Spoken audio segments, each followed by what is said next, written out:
काम करता है। ये इस इल्ज़ाम के सिले में हलीम आदिल शेख और हमारे तहरीक इंसाफ के साथी ये बहुत सारे आपको नज़र आ रहे हैं, इन सब को मुफ्त सियासी दहशतगर्द बना दिया है। सिंध के माशी दहशतगर्दों ने हम तहरीक इंसाफ के वर्कर्स को और हम सब को मिलकर सियासी दहशतगर्द बना दिया है।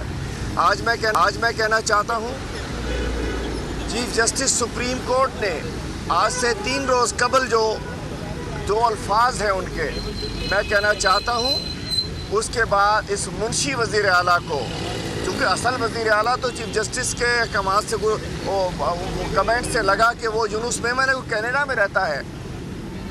ओवरसीज़ वज़ीर आला और उसका पाकिस्तानी मेड मुंशी जो है उन्हें इस्तीफ़ा दे देना चाहिए।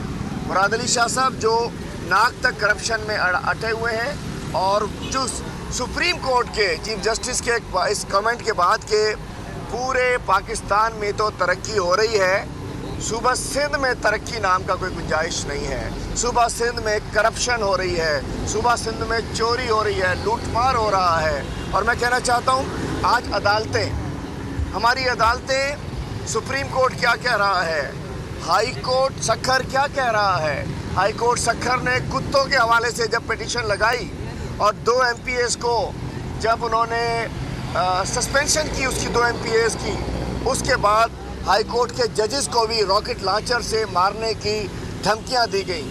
वो लोग जो खुद करप्शन में अटके हुए हैं, वो अदालतों को धमका रहे हैं, वो अदालतों को डरा रहे हैं, वो अदालतों पर के खिलाफ हर्जा सराई कर रहे हैं। तो मैं ये कहना चाहता हूँ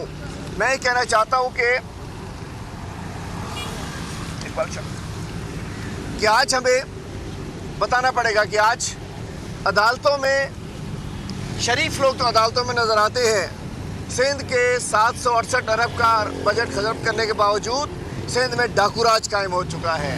डाकू जो कि मिनिस्टर का, जो आपको बताना चाहता हूँ, मैं नाम भी बताऊँगा, जो एक डाकू बंगलानी कौम का डाकू जो कि APC के ऊपर APC पे खड़ा होकर डांस कर रहा था, वो सिंध के सूबाई वज़ीर का गनमैन था और गनमैन है।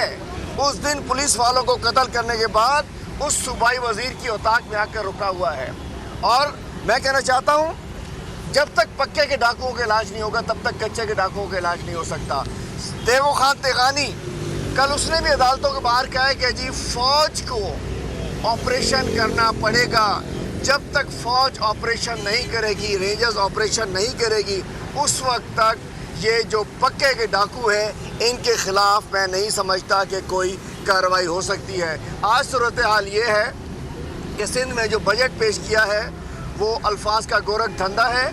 मेरे साथ अशरफ सम्मो साहब, वकील साहब, बार कौंसिल के मेंबर मौजूद हैं सिंध बार की, और उन्होंने कल सुप्रीम कोर्ट में एक पिटीशन लगाई है। वो पिटीशन क्या है कि सिंध में 60% करप्शन कमीशन होता है। वो पिटीशन है, खुद बताएंगे अभी ये। और आज सुप्रीम कोर्ट के चीफ जस्टिस साहब ने नोटिस भी लिया है। वो ये है कि थर में 500 बच्चे मर गए हैं। जिस अस्पताल में 500 बच्चे मरते हों, उस अस्पताल का MS अस्पताल में डांस पार्टी करता है। ये वही MS है जिसने शर्जील मेमन की उसको शराब को शहद में कन्वर्ट कर दिया था। मिट्टी अस्पताल में डांस पार्टी की जाती है, शिकारपुर में डांस पार्टी की जाती है, आजकल अस्पतालों में डांस पार्टियां की जा रही हैं। सिंध में आधे सिंध को पानी नहीं मिल रहा है। सिंध के लोग पानी की बूंद बूंद को तरस रहे हैं। वो कोई ज़रूरी पानी को तरस रहा है और शहर कराची में पीने का पानी नहीं है। अगर मैं ये कहूँ तो कोई गलत नहीं होगा कि आजकल सिंध में यजीदियों की हुकूमत है, यजीदी टोले की हुकूमत है, और जो इस हद तक चले जाते हैं कि मेरे हलके में उन्होंने पानी बंद कर दिया कि हलीम आदिल बात करता है, इसका पानी बंद कर दो। तो मैं कहना चाहता हूँ कि अल्हम्दुलिल्लाह हमने जब बजट पेश किया वो अवाम दोस्त था, अवाम दोस्त बजट था, वतन दोस्त बजट था, गरीब दोस्त बजट था। सिंध हुकूमत के इन सिंध दुश्मन हुक्मरानों ने सिंध दुश्मन, गरीब दुश्मन बजट पेश किया है। इंशाअल्लाह इस बजट तकारीर के अंदर हम इनको बेनकाब करेंगे। और एक और बात कहना चाहता हूँ, मंशियात एक बहुत बड़ी लानत है और आज सिंध हुकूमत और पुलिस इस ट्रेडिंग का हिस्सा बन चुके हैं। मंशियात पूरे सिंध में मंशियात एक लानत की तरह चल रही है और सिंध हुकूमत और सिंध पुलिस मंशियात फरोशी में शामिल हो चुके हैं। एक तो बड़ी मंशियात है, हेरोइन, चर्स, अफ्यून, न जाने क्या क्या। لیکن جو سیکنڈ لائن کی منشیات ہے جس پہ جب سے عدالتوں نے پابندی لگائی اس وقت سے اس کے اوپر بھتہ بڑھ گیا ہے، 40 لاکھ روپے ہفتہ ہونے لگا ہے۔ عدالتوں کے اعلانہ آرڈرز کے بعد